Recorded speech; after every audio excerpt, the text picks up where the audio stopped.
Rosel, nakausap ko na yung doktor. Maayos na daw ang lagay ni Belle. Salamat naman sa Diyos.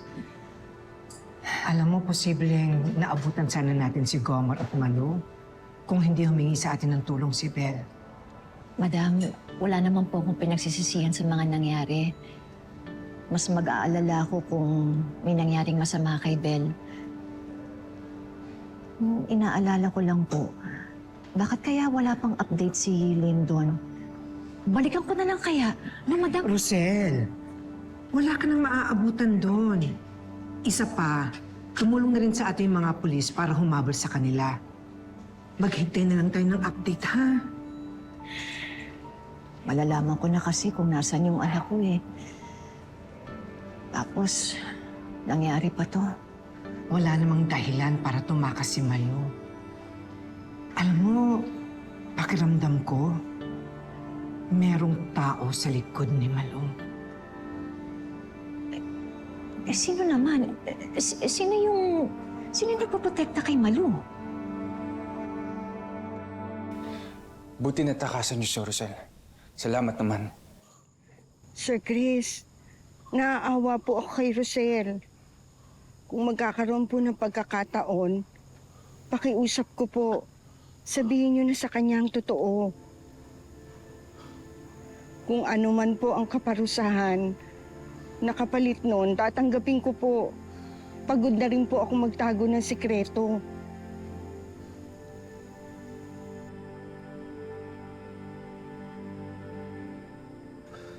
Huwag ka na mag-alala. Pag nahuli ka, sasaluhin ko lahat yan. Kasi di ba ako naman lahat ang nag-umpisa niyan?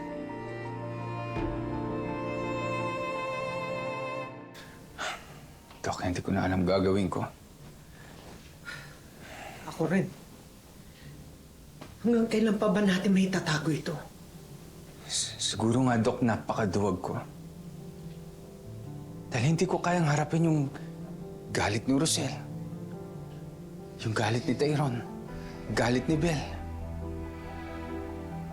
Tiyak ako isusumpa nila ako kapag nalaman nila na ako mismo ang nagnakaw sa kambal.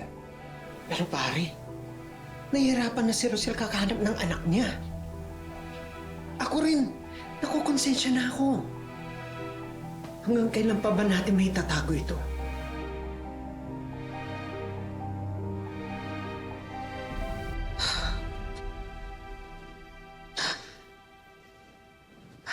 Leche, napaka-inutil naman yung tauhan nyo.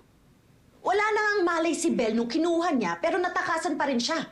O so paano na ngayon, ha? Saan natin hahanapin si Belle?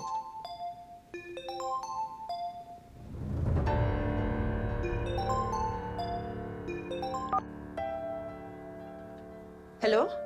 Hello? Mommy? This is Belle. Belle, anak? Nasaan ka? Andito po ako sa Ladera Medical Center. Oh my God, anak! Ano nangyari sa'yo? Are you okay? I'm okay po, Mommy. Under observation po ako ng doktor. Oh thank God.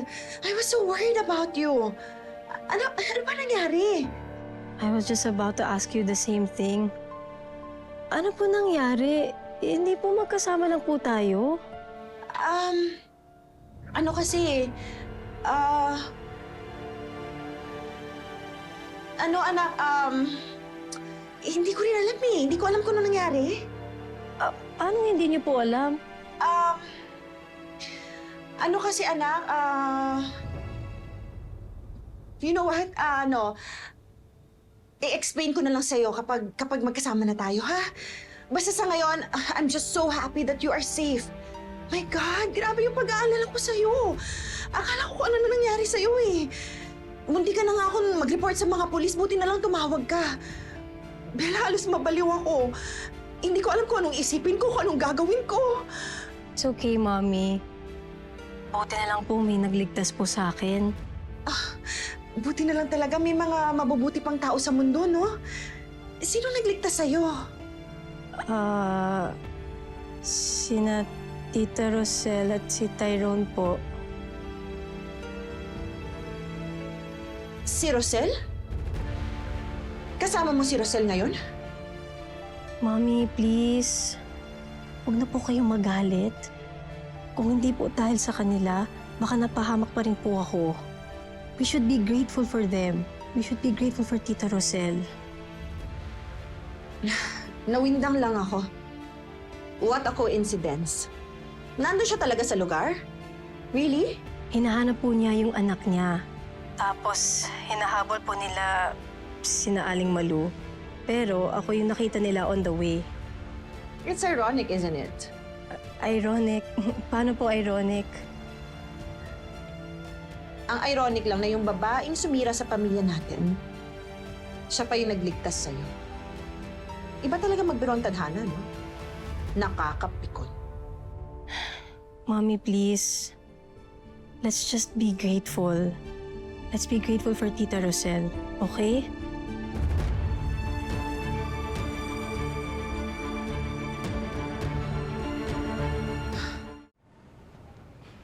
Linton, anong balita?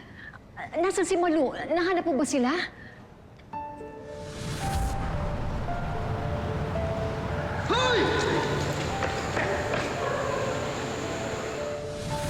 Sorry, Ma'am Rosel. Hindi ko na sila naabutan.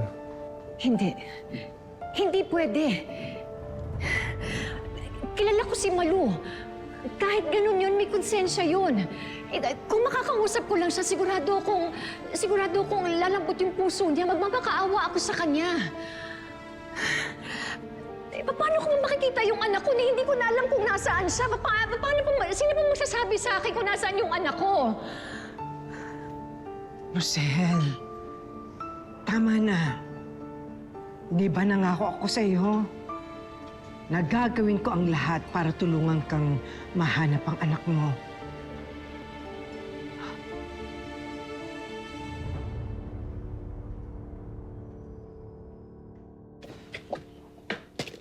Wisit?